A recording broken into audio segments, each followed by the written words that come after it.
Pulivendula MLA YSR Congress party అధ్యక్షుడు జగన్మోహన్ రెడ్డి సత్తెనపల్లి పర్యటనలో అతను ఊహించినటువంటి విధంగా సొంత పార్టీ నాయకులు కార్యకర్తలే చెప్పుతో కొట్టడానికి సిద్ధమైనట్టుగా తెలుస్తూ ఉంది. అసలు ఇంతకీ జగన్మోహన్ రెడ్డి సత్తెనపల్లి ఎందుకు వెళ్ళాడు, సొంత పార్టీ కార్యకర్తల్లోనే జగన్మోహన్ రెడ్డిపై తిరుగుబాటు ఎందుకు వచ్చింది, ఏం జరిగింది అనేటువంటిది ఈ వీడియోలో వివరించబోయే ముందుగా ఇప్పటి వరకు మన ఛానల్ సబ్స్క్రైబ్ చేయని వాళ్ళు ఖచ్చితంగా సబ్స్క్రైబ్ చేయండి.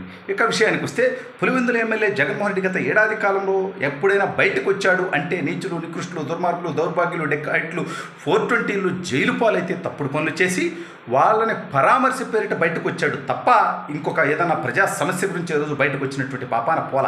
ఇటీవల పాకిస్తాన్పై జరిగినటువంటి ఆపరేషన్ సింధూర్ సందర్భంలో 2 తెలుగు జవానులు మరణిస్తే కనీసం అక్కడికి మాత్రం పోవటానికి దౌర్భాగ్యమైనటువంటి వ్యక్తికి సమయం లేదు. జనాలు ట్రోల్ చేస్తున్నారని ఒక చోటకు మాత్రం వెళ్ళాడు, రెండో చోటకి పోలేదు. సరే, ఇవన్నీ పక్కన పెడదాం.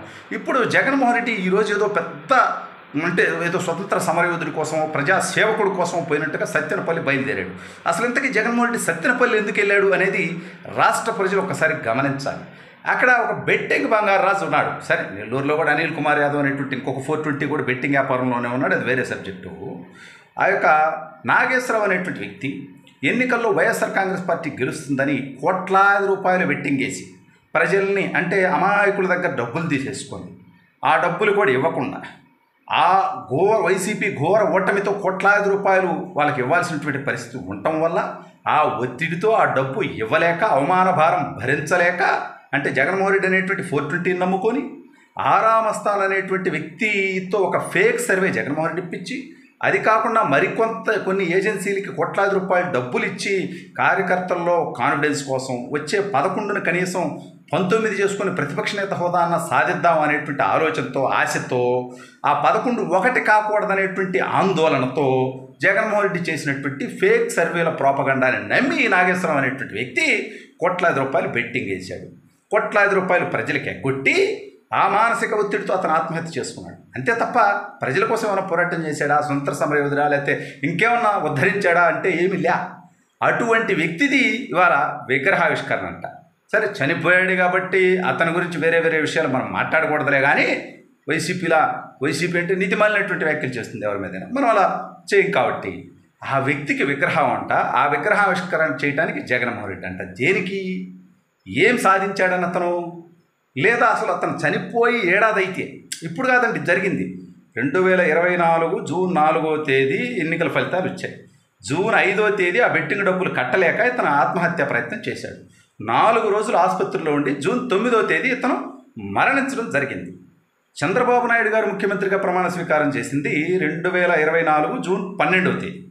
అంటే ఆ యొక్క నాగేశ్వరరావు అనేటువంటి వ్యక్తి మరణించే నాటికి జగన్మోహన్ రెడ్డి ముఖ్యమంత్రి, అతనే అధికారంలో ఉన్నాడు. కూటమి గెలుపైతే సాధించింది, కానీ చంద్రబాబు నాయుడు గారు ఇంకా అధికారం బదలాయించి తీసుకొని ఆయన ముఖ్యమంత్రి కాలేదు. ఆ నాటికి ఆ రోజుకి జగన్మోహన్ రెడ్డి ముఖ్యమంత్రిగా ఉన్నాడు. ఆ రోజు కదా జగన్మోహన్ రెడ్డి పరామర్శించడానికి పోవాలి ఆ కుటుంబానికి, నిజంగా వెళ్ళాలంటే ఆ రోజు కదా ఆ కుటుంబానికి జగన్మోహన్ రెడ్డి ధైర్యం ఇవ్వాలి, భరోసా ఇవ్వాలి, వాళ్ళకి ఏదైనా సాయం చేయాల్సింది జగన్మోహన్ రెడ్డి ఆ రోజు కదా. ఏడాది తర్వాత ఒక బెట్టింగ్ చేసి బెట్టింగులో ₹1,00,00,000 జనాలను మోసం చేసి ఆత్మహత్య చేసుకున్నటువంటి వ్యక్తి కుటుంబానికి పరామర్శంట, అతని విగ్రహానికి ఆవిష్కరణ అంట. అంటే జగన్మోహన్ రెడ్డి చాలా క్లియర్గా ఉన్నాడండి. రాష్ట్ర ప్రజలు ఆలోచించాలి. జగన్మోహన్ రెడ్డికి 420లు, దొంగలు, డెకాయిట్లు, ఇటువంటి ఉన్మాదులు కావాలి. అందుకనే మొన్న మనం చూసాం, ఒక గంజాయి బ్యాచ్ను పరామర్శించడానికి తెనాలి పోవడం మనందరం చూసాం. ఒక గంజాయి బ్యాచ్ను ఒక రాజకీయ నాయకుడు కలవాలంటేనే ఎంతో ఆలోచిస్తాడు. అటువంటిది పరామర్శ పేరిట వాళ్ళ ఇంటికి పోయేటువంటి నికృష్టానికి జగన్మోహన్ రెడ్డి పాల్పడ్డాడంటే అతనికి కావాల్సింది గంజాయి batch, dacoit batch, betting batch, 420 batch.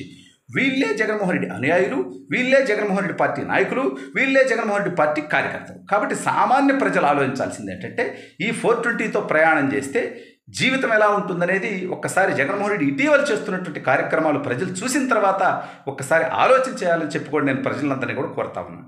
అయితే జగన్మోహన్ రెడ్డి చేసినటువంటి ఈ పనులన్నీ కూడా మొన్న గంజాయి బ్యాచ్ పరామర్శించడానికి వెళ్ళినప్పుడు సరే ఆ పార్టీలో అందరూ ఉన్మాదులే ఉంటారు కదా, ఒక 10% 15% వేరే ఉదారవాదులు కూడా ఉంటారు కదా. అంటే వాళ్ళ వర్గాల రీత్యానో, వర్ణాల రీత్యానో, వాళ్ళకు ఉన్నటువంటి స్థానిక రాజకీయాల రీత్యానో జగన్మోహన్ రెడ్డితో ప్రయాణం చేస్తుంటారు. వాళ్ళకి ఇంకా ఆందోళన, ఇందిరా స్వామి ఇతను ఇటువంటి డెకాయిట్ పనిచేస్తున్నాడని.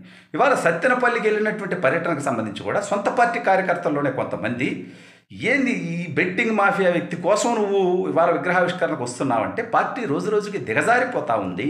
దానికి రావడం కోసం పెద్ద హంగామా చేయటం, అంబటి రాంబాబు లాంటి వ్యక్తులు పోలీసులతోనే గొడవపడేటువంటి ప్రయత్నం చేయటం, ఇవన్నీ ఉన్మాద చర్యలుగా భావిస్తూ ప్రజలు మన మీద ఇంకా ఏహ్యభావం పెంచుకునేటువంటి అవకాశం ఉంది అని. అసలు జగన్మోహన్ రెడ్డి చేసినటువంటి పనికి ప్రజలు కాదు, సొంత పార్టీ కార్యకర్తలు చెప్పుతో కొట్టాలి. మిమ్మల్ని ఈ స్థితికి తీసుకొచ్చింది, ఆ చనిపోయిన వ్యక్తిని ఆ స్థితికి తీసుకొచ్చింది జగన్మోహన్ రెడ్డే. కాబట్టి జగన్మోహన్ రెడ్డికి సొంత పార్టీ కార్యకర్తలే కుక్కను కొట్టినట్టు కొట్టేటువంటి రోజులు వస్తాయి.